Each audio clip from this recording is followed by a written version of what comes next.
Mumbai Pune express वेवर वाहतूक कोंडी झाली आहे। पुण्याकडे जाणाऱ्या लेनवर वाहनांच्या रांगा लागलेल्या आहे।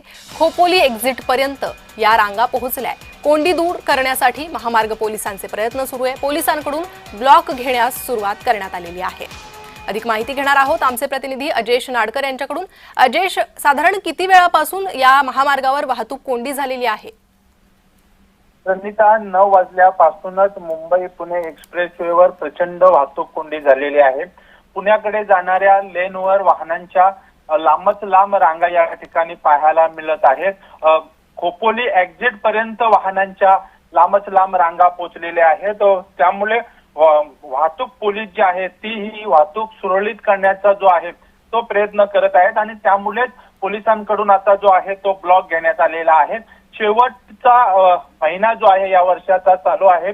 पर्यटनाचा हंगाम म्हणून डिसेंबर महिन्याकडे पाहिलं जातं आणि मोठ्या संख्येने मुंबईकर जे आहेत ते फिरण्यासाठी बाहेर निघालेले आहेत आणि त्यामुळेच वाहनांची संख्या जी आहे ती मुंबई पुणे एक्सप्रेसवेवर प्रचंड वाढलेली आहे आणि त्यामुळे जी वाहतूक कोंडी झाल्याचं चित्र पाहायला मिळत आहे। जी अजयश, धन्यवाद या सविस्तर माहितीसाठी।